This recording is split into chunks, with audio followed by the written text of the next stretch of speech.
Halo kawan pajak, ya bertemu kembali dengan kita Kanwil DJP Kepulauan Riau bersama kami penyuluh pajak DJP Kepulauan Riau.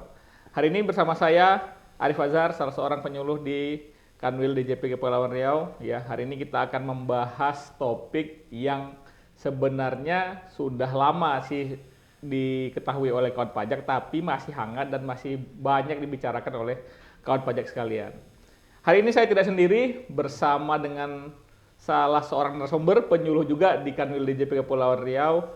Hari ini saya bersama oleh Bang Ari Asmit. Iya. Selamat sore Bang. Selamat sore Bang Arif. Sehat Bang Ari? Alhamdulillah. Bang Arif gimana kabarnya nih Bang? Alhamdulillah sehat Bang Ari. Oke, luar biasa ya Bang. Luar biasa, oke.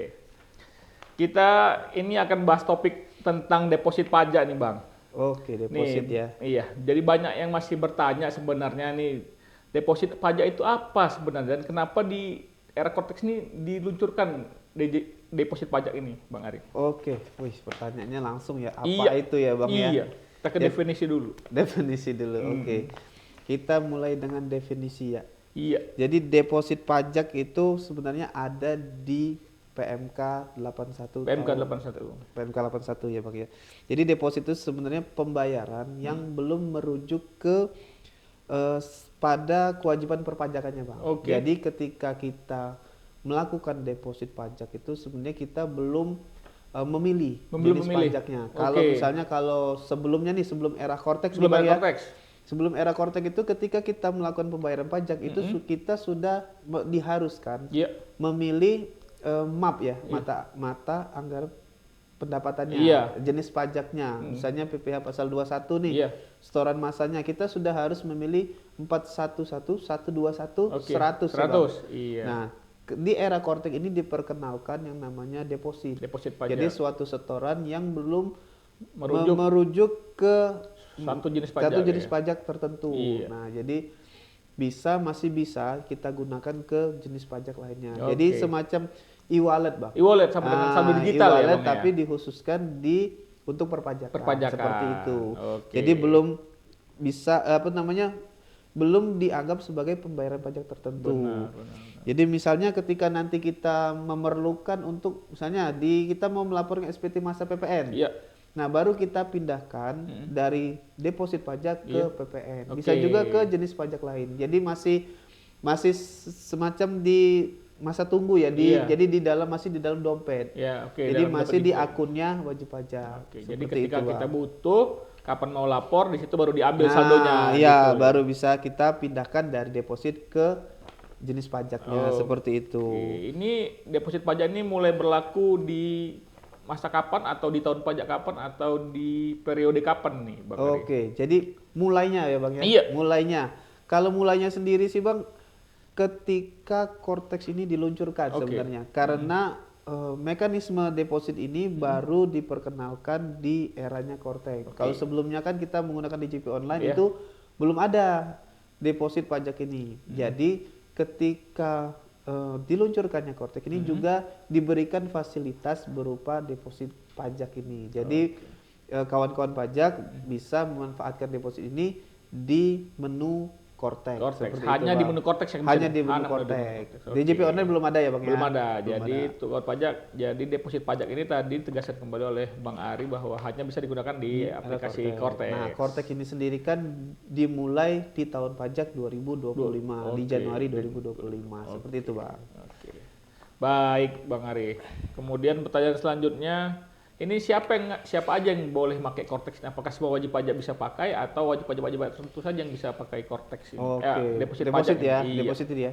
Jadi karena deposit pajak ini sudah disediakan di Cortex, jadi Iya. sebenarnya tujuannya adalah ke semua lapisan masyarakat atau ke semua wajib pajak. Iya, Jadi semua tidak wajib pajak. dibatasi. Iya. Misalnya hanya untuk wajib pajak badan saja atau wajib pajak orang pribadi saja, tidak seperti itu. Jadi karena fasilitas ini ditujukan ke semua lapisan masyarakat, maka baik wajib pajak orang pribadi maupun wajib pajak badan bisa memanfaatkan dan bisa langsung melalui Cortex masing-masing dari wajib pajak itu. Jadi Oke. langsung bisa semua. Oke, jadi setiap wajib pajak yang berhasil login di aplikasi Cortex bisa Ya. memanfaatkan fitur deposit pajak Betul, ini. harus berhasil login dulu. Kalau Oke. belum berhasil login, belum bisa memanfaatkan fasilitas di Oke. Cortex. Oh, untuk tahu cara login ke Cortex DJP, silakan lihat podcast sebelumnya. Oke, Gitu sekalian ya, promosi Bang. kita ya, Bang, ya. Iya. Kemudian Bang Ari, ini udah mulai masuk kita ke teknis nih. Begini, Oh, bagaimana teknis ya. cara ngisi saldo deposit pajak ini, Bang Ari? Iya, kalau ngisi saldo ya, kalau Iya. ngisi saldo kan kalau kita bayangkan ngisi saldo di e-wallet E-wallet. lain kan udah kebayang lah ya. Iya. Kita nggak boleh spill juga kan, nggak boleh promosi ya. Iya, sini, Bang, ya? boleh. Nggak Jangan, boleh ya, jangan, Bang, ya. jangan, ya. Jadi kalau untuk ngisi e-walletnya di Cortex ini atau deposit Deposit pajak, pajak. ini, itu sebenarnya ada beberapa cara Oke. sebenarnya. Cuman yang secara umum itu adalah menggunakan ID billing ID namanya. billing, ya. Nah, jadi kawan pajak itu bisa mendepositkan dananya atau membuat deposit pajak itu melalui setoran mandiri namanya, Oke, Bang. layanan billing Ada mandiri. di pembayaran Mode pembayaran, mandiri, itu di situ kita milih ada yang namanya kode akun deposit. Iya, kode akun Itu deposit. kode mapnya 411618. 411618. Ya, nanti kita milih Kode- lagi itu tapi oke, kode milih jenis lagi setorannya? antara kode setoran masa atau setoran tahunan. Oke. Jadi nanti diperkirakan juga nih Iya. untuk pembayaran masa atau pembayaran tahunan nantinya. Nanti supaya kita tidak usah lagi melakukan pemindahbukuan dulu nih. Misalnya kita udah memproses masa nih, maka kita pilihnya yang 100. 100. Oh, Tapi kalau gitu. memang tujuannya nanti untuk tahunan, kita pilihnya kode 200. Oke. Tapi sama-sama 411618. 411618. Atau bisa juga nanti diketik. Ketik. Iya, karena di situ kan pilihan kalau Banyak ya? Iya, banyak ya kalau Bang Ari pernah lihat itu pilihannya sangat banyak sekali. Kalau kita Oke. mau scroll satu-satu bisa lama itu nanti. Iya. Nah, jadi bisa juga difilter dulu dengan diketik. Bisa Oke. 41618 atau dengan deposit. Oke. Nah, itu yang pertama. Jadi nanti ketika kita membuat ID billing mandiri, keluarlah ID billingnya ya Bang Iya. ya. Nah, itu sama seperti menyetorkan pajak lainnya. Iya. Kita bawa ke Bank Persepsi Iya. atau bisa juga kita menggunakan aplikasi yang disediakan oleh Bank Persepsi. Oke, mobile Bisa- banking boleh Mobile ya? banking bisa sepanjang disediakan menunya ya Bang ya. Iya, Tapi benar. sepertinya semua bank sudah menyediakan ya menunya Iya, ya. harusnya seperti itu. Nah, ketika itu sudah dilakukan pembayaran oleh kawan pajak, Ya. ID billing tadi, maka nanti saldo depositnya akan masuk ke buku besarnya kawan pajak. Wajib jadi pajak, bisa ya. dilihat. Bisa seperti dilihat, itu. oke. Itu yang pertama. Pertama, oh ada Nah, lagi. Ada lagi Ada yang kedua, lagi, Bang. oke. Ada kalanya kan kita kan melakukan penyetoran itu, ada kalanya pasti biasanya sih harusnya selalu sesuai dengan peruntukan ya, Bang ya. Iya, benar. Nah, ada kalanya itu kita masih peruntukannya nih berbeda. Seperti tadi aja yang saya sebut awal tadi kan bisa ke 100, bisa ke 200 tuh. Iya. Nah, itu dibutuhkan mekanisme pemindahbukuan. Oke. Jadi setoran-setoran yang bisa dilakukan pemindahbukuan itu salah satu tujuannya bisa ke deposit, Bang. Oke. Bisa mengisi deposit dari kawan pajak sekalian. Jadi sumber yang kedua itu adalah bersumber dari pemindahbukuan yang ditujukan ke deposit. Jadi kalau ada kelebihan pembayaran, Ya, di sepanjang SPT, bisa dipindah buku, sepanjang bisa sepanjang bisa dipindah bukukan ya, Bang iya. ya.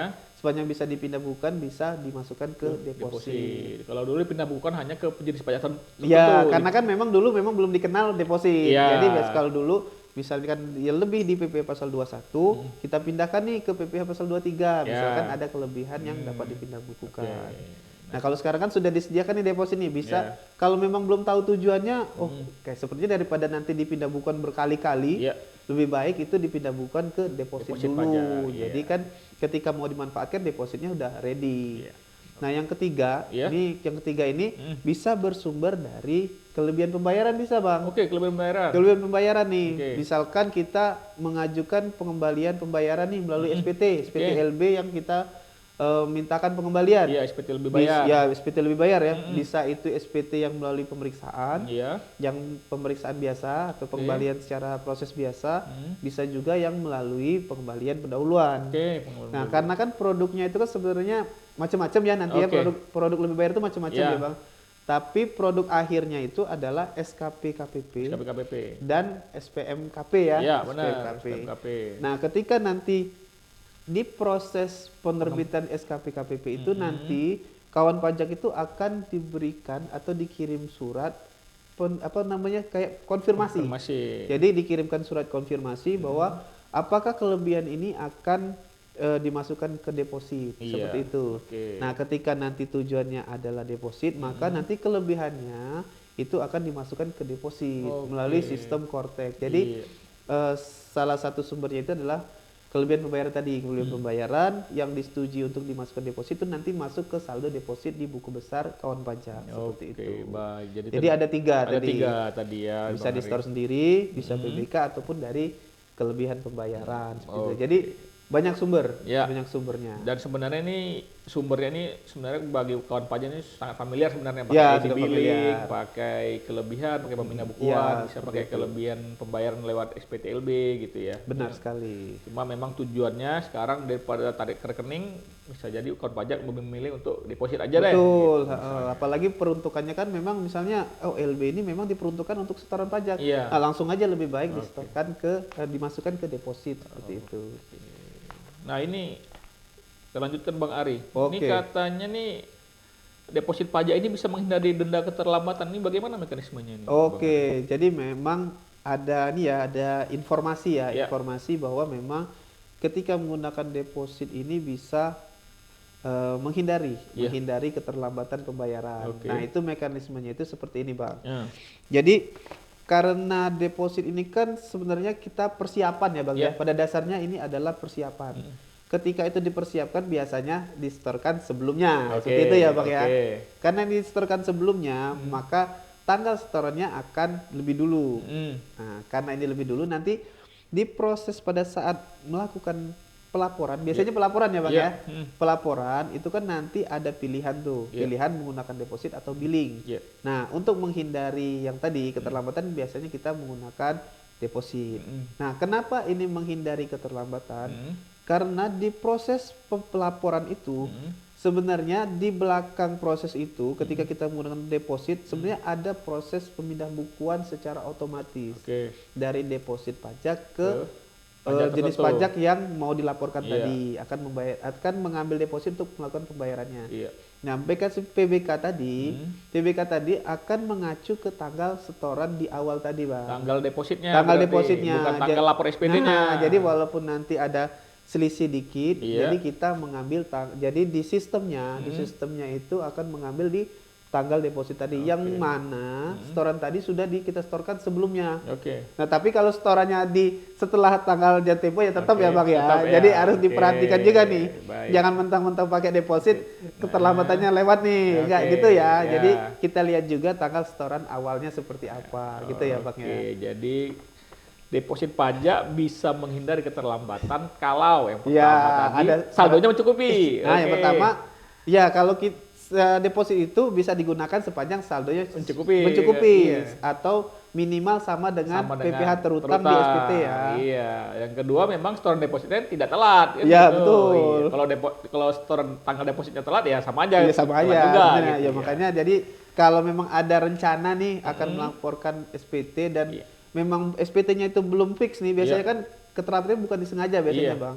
Karena memang data di SPT-nya belum valid. Ditakutkan nanti kalau langsung dilaporkan akan terjadi kesalahan yang bisa misalnya akibatnya nanti ditakutkan lebih sulit ya nanti ya. Iya. Makanya ditunggu dulu valid baru dilaporkan. Nah, ini jangka waktu ini bisa kita deposit dulu, Bang, gitu. Jadi misalnya sebenarnya kalau untuk pembayaran rutin misalnya wajib pajak punya pembayaran angsuran pasal 25. Iya, bisa Daripada seperti itu. nunggu tanggal 15, tanggal 1 udah bisa disediakan uangnya masuk deposit Ya, gitu ya. kalau memang masih apabila memang mau dideposit dulu. Iya, Jaga-jaga nih. jaga-jaga. Atau misalnya gini, uangnya belum cukup nih. Oke. Tapi takut kepake. Oke. Nah, bisa dulu deposit Oh, gitu, Bang. Bisa jadi. Oke, baik. Menarik sekali. Kemudian tadi keuntungannya apa kira-kira tantangan di deposit pajak ini, Bang, bagi wajib pajak? Ada nggak kira-kira minusnya? Tadi kita sudah cerita plusnya, ada nggak kira-kira minusnya ini, Bang? Ya, yang pertama ya, kalau sebenarnya minusnya sih hampir nggak ada ya, Bang. Hampir Ya. nggak ada, Hampir nggak oke. ada ya. Sebenarnya deposit pajak ini digunakan sebenarnya untuk memberikan fasilitas kemudahan Iya. kepada kawan pajak semua. Di mana kita kan diminta menyediakan dana pada saat pelaporan SPT. Iya. Nah, karena ini deposit, jadi biasanya kita tadi sempat singgung setornya di awal. Iya. Nah, jadi ini yang pertama tadi sudah jelas keuntungannya adalah menghindari keterlambatan Oke. gitu ya. Nah, yang kedua adalah sebenarnya untuk manajemen kas Manajemen kas sebenarnya. ya. Seperti saya sebutkan juga tadi nih. Iya. Manajemen kas itu kan sebenarnya peruntukan kas itu kan sudah diatur ya Bang ya. Iya. Sudah diatur untuk apa. Nah, kebutuhan ini kan biasanya munculnya tiba-tiba nih Bang. Iya sih. Biasanya ya. Nah, jadi deposit ini juga bisa kita gunakan untuk memenuhi manajemen kas kita tadi. Misalnya di tanggal sekian kita harus bayar pajak nih. Iya. Tapi uangnya belum cukup nih Iya. sampai kayak tadi nih. Nah, kita bisa misalkan uang itu memang untuk pembayaran pajak bisa kita depositkan Oke. untuk menjaga manajemen kasnya biar tetap baik dan Iya. menghindari keterlambatan pada saat kita akan melaporkan SPT. Iya. Seperti itu Bang. Jadi memang ada kelebihannya. Kemudian tantangannya ini Bang ya, tantangannya iya. Bang. Karena tantangannya itu lebih karena ini adalah sistem baru. Oke. Karena ini sistem baru, jadi mungkin ada beberapa ya iya. kemungkinan gangguan dari sistem. Iya. Tapi itu sebenarnya sudah mulai diatasi oleh tim dari kantor pusat kita nih Iya. Bang.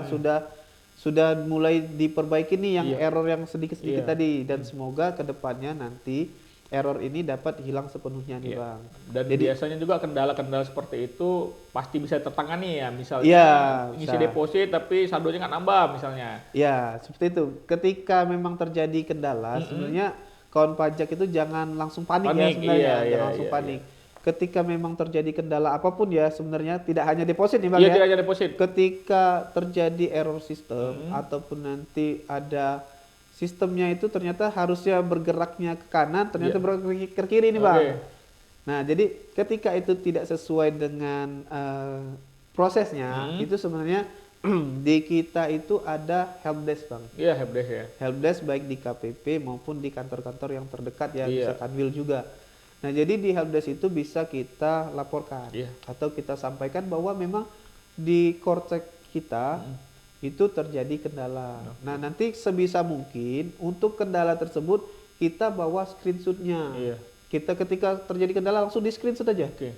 Nanti dibawa ke KPP. Nah, disarankan juga membawa laptop nih Bang kalau Iya. terjadi kendala. Jadi ketika sampai ke helpdesk, yang petugas helpdesknya langsung bisa kita kerjain sama-sama. Oke, langsung bisa identifikasi Langsung bisa ya. identifikasi bersama. Nanti apabila nanti memang dibutuhkan perbaikan sistem, karena di KPP itu tidak bisa langsung memperbaiki sistem Bang, nggak Iya. bisa.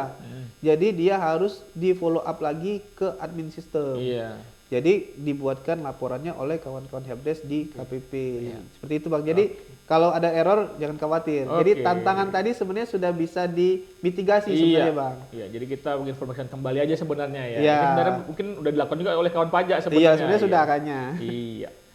Oke, pertanyaan berikutnya nih, ini cukup penting nih, Bang Ari. Misalnya kita tadi rajin nih ngisi saldo deposit nih, kita Oke. mau pantau nih, di mana mantau saldo deposit itu di Nah, ini Cortex, ya. Bang Ari? Karena kita kan kadang-kadang kalau saldo e-money lain kayaknya buka HP langsung saldonya kelihatan ya Bang ya. Iya. Nah, kalau Cortex ini kan kalau kita login belum kelihatan Belum nih saldo kita ya. nggak ada di mana. Nggak ada di mana Nggak nih ada ya. Di menu Oke, apa ini menu ya? apa ya? Nah, di situ di Cortex itu salah satu menunya itu kan ada banyak menu ya kalau Iya. kita buka pertama kali itu. Yang pertama itu kita pastikan dulu kita sudah membuka halaman yang benar apa belum. Iya. Maksudnya gini. Maksudnya itu pertama kita pastikan dulu membuka apakah orang pribadi atau badan nih yang mau kita buka. Oke. Kalau kita wajib pajak badan kita harus melakukan impersonate dulu kan ya. Iya. Harus membuka menu wajib pajaknya dulu. Nah, pastikan itu sudah benar dulu. Ya. Nah, nanti ketika itu sudah benar, baru kita lihat menunya. Ya. Nah, menunya itu adalah buku besar wajib pajak Buku besar namanya, wajib Bang. pajak, ya, itu Ya, kayak buku kawan besar pajak ya, wajib buku pajak pajak, ini wajib pajak. sebenarnya kalau kayak saya mau ini ya, nanti koreksi ya Bang ya kalau Ya. saya kalau kita lihat menunya itu mirip saldo bank Oke. atau apa Daftar namanya mutasi ya? daftar Rekening mutasi koran. rekening koran lah, Oke, rekening koran. rekening Dia koran. mirip rekening koran Iya. bentuknya.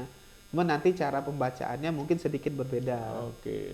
Nah, di situ di buku besar itu nanti ada banyak pilihan-pilihannya. Iya. Dan juga ada disediakan filternya. Oke. Jadi kalau kita mau melihat berapa nilai deposit kita, itu bisa langsung difilter ke akun deposit. Oke. Atau nanti juga bisa lihat ke debit tersisa. Oke, berarti Nah, di buku besar itu ada saldo debit, ada kredit, ada saldo iya, gitu nanti ya. salah satunya itu ada saldo debit tersisa.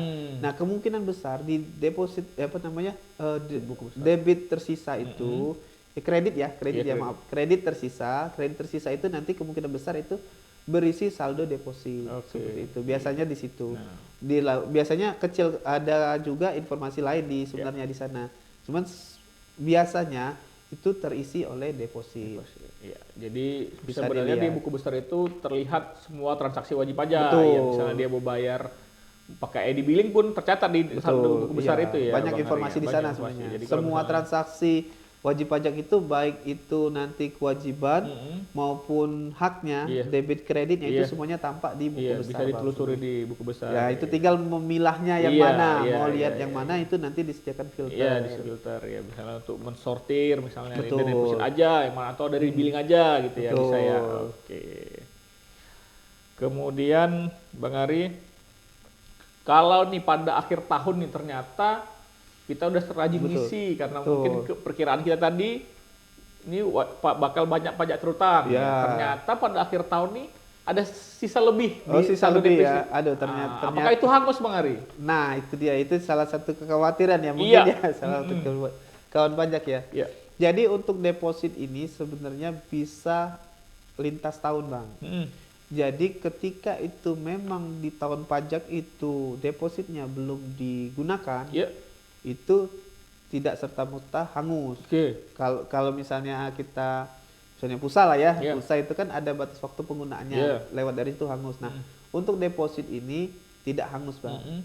Jadi untuk deposit ini walaupun misalnya kita setorkan nih di tahun 2025, untuk ternyata misalkan untuk setoran akhir-akhir tahun nih, Ya. ternyata ada pergeseran nih di Ya. tahun di setorkan harusnya di awal tahun berikutnya. Ya. Nah, setoran deposit tadi itu tidak hangus. Masih bisa digunakan Jadi ya? masih bisa digunakan pada tahun Pajak berikutnya. berikutnya, oke. Jadi tenang saja, Tenang tidak aja. hangus. Oke. Dan juga apabila tidak digunakan serta merta untuk apa itu Iya. tidak akan bergerak dari deposit, Bang. Oke. Jadi tetap ada di deposit. Kalau mau Bang. ditarik bisa? Nah, kalau ketika memang nanti misalkan oh ternyata penggunaan deposit ini memang sudah tidak Nggak ada, lagi, seperti iya. itu ya. Nggak ada Misalnya kewajiban gini, lagi misalnya. Ya, tadi kan penggunaan deposit itu kan bisa jadi tertunda. Tertunda. Kayak tadi kan misalnya ada pergeseran Udah transaksi tahun nih. pajak ya. Beda tahun pajak itu dibiarkan saja di ya, sana. biarkan aja di situ. Nah, tapi ketika memang nanti peruntukannya memang oh di tahun ini memang sudah tidak ada dan perencanaan keuangannya dia misalnya hanya per tahun aja nih, Iya, untuk iya. tahun depan ya tahun depan Depan misalkan. lagi, iya benar. Nah, jadi misalkan untuk tahun ini saja itu ternyata ada kelebihan nih Iya. depositnya dan tidak digunakan nih, tidak rencananya tidak akan digunakan nih. Itu masih bisa dikembalikan sebenarnya. Jadi tidak serta-merta tertahan di situ terus, enggak. Jadi ada mekanisme dia untuk permintaan pengembalian deposit tadi menggunakan permohonan pengembalian pembayaran yang seharusnya tidak terutang. Jadi di situ nanti ada mekanisme bahwa deposit ini tidak digunakan nih dan dimintakan untuk dikembalikan dulu nih ke kawan pajak sekalian. Rekening wajib pajak ya. Iya, jadi nanti di sana ada proses permohonan. Nah, permohonan ini sendiri nanti akan diproses di KPP di mana kawan pajak terdaftar. Seperti itu, Bang. Jadi tidak nempel ya, tidak hangus di situ dan juga tidak hanya bisa jadi deposit aja tuh bisa. Iya, Jadi bisa. masih bisa dikembalikan. Oke, baik Bang Ari. Ini pertanyaan terakhir nih, tapi Oke. penting nih sebenarnya. Jadi banyak kawan pajak yang merasa kalau sudah deposit itu berarti sudah lapor pajak. Apakah seperti itu konsepnya Bang Ari? betul ya. Ada juga nanti kami masuk deposit nih berarti pembayaran pajak sudah dilaksanakan gitu ya. Iya. Banyak juga ditemuin memang Bang itu Bang. Jadi memang ketika kita tidak mengetahui definisi di awal tadi Iya, Bang, balik ke definisi tadi. definisi tadi bahwa itu sudah dianggap sebagai pembayaran pajaknya. Iya. Seperti itu Bang. Memang harus kita perhatikan lebih lanjut nih detailnya seperti apa. Karena tadi kan definisi sebenarnya kita bisa lihat ya Iya. bahwa setoran ini belum menuju atau mengacu ke jenis pajak Tertentu, apapun ya iya. tertentu. Sehingga ketika nanti kita misalnya ada transaksi nih, kita membayarkan gaji ke pegawai Iya. misalkan ya, gaji pegawai. dan di situ ada PPh pasal 21-nya Iya. misalkan. Kita udah tahu yang terutangnya berapa. Udah tahu misalnya. yang berutangnya berapa, cuman misalkan belum fix nih, Belum masih fix, bergerak nih. oke. Akhirnya kita Store duluan, deposit. Oke. Nah, itu sebenarnya kita belum melaksanakan pembayaran PPh pasal 21 yang kita potong, Bang, Oke. sebenarnya, Bang. Oke. Nanti kan sebenarnya pembayaran itu dilakukan pada saat kalau di masa Kortek ini Iya. ya, pembayaran itu dilaksanakan pada saat Pelaporan. pelaporan. Jadi Oke. pelaporan dan pembayaran itu dilakukan secara bersamaan di aplikasi Kortek. Jadi ketika kita menyetorkan deposit untuk pembayaran PP pasal 21, walaupun di sana ada kan detailnya kan Iya, ada tuh biasanya wajib 21. pajak isi keterangan di situ Iya ya. kan, biasanya kan ada keterangan kan, Benar, diharuskan isi keterangan benar. 21 tuh. Ya. Tapi sebenarnya itu keterangan untuk mengingatkan Oke. kita bahwa itu peruntukannya nanti Untuk kita 21. deposit kemarin untuk apa namanya PP pasal 21 seperti Oke, itu, Bang. ya. Jadi belum menuju atau melakukan pembayaran ke PP pasal 21-nya. Bakal diakui ketika SPT-nya di-submit Nah, gitu ya. ketika disubmit itulah ada pemindahan Pemindahan bukuan bukuan. dari deposit ke 21 Oke. atau ke PPN atau Oke. bisa juga ke 23 tergantung nanti PPh terutang di SPT-nya, Bang. Jadi tidak serta-merta terlaporkan ya, Bang ya. Tidak serta-merta membayar apa namanya? PPh kewajiban pasal perpajakan yang tujuh tadi ya. ya. Seperti itu. Jadi perlu diperhatikan lagi tuh. Jadi kawan pajak yang kemarin udah bayar kami. Ya. Kemana? Ke deposit. Nah, itu secara pertanggungjawaban ke SPT-nya belum. Ya, nanti pada saat lapor SPT baru dia masuk ke sana. Juga nanti untuk setoran yang mandiri ya, Bang ya. Kan ada kan setoran yang mandiri ya. Iya, pakai billing Nah, mandiri. ketika dia nyetorannya masih ke store deposit itu belum terbayarkan Belum terbayar, sebenarnya ya. jenis pajaknya seperti itu. Nanti kawan pajak juga bisa lihat di buku besar kalau bayarnya SPT lewat deposit akan muncul nomor pemindah bukuan. Bang. Iya, seperti itu. Ada nanti di buku besarnya pun ada di Oke, sana. Iya. Demikian kawan pajak, cukup menarik pembahasan hari ini ya, tapi waktu jual yang memisahkan kita Bang Ari. Iya. Iya, iya. Sampai jumpa lagi kawan pajak di podcast Kanwil Kepri berikutnya. Jangan lupa untuk follow Instagram Pajak Kepri ya untuk tahu informasi perpajakan lainnya. Terima kasih banyak Bang Ari. Siap. Hari ini informasinya Ya, semoga membantu ya. alhamdulillah sangat membantu Bang Ari ya. Mudah-mudahan sangat membantu juga untuk kawan pajak sekalian. Bisa dilihat lagi podcastnya di Instagram atau di YouTube Pajak Kepri ya. Sampai lupa lagi di podcast berikutnya. Selamat sore. Assalamualaikum warahmatullahi wabarakatuh.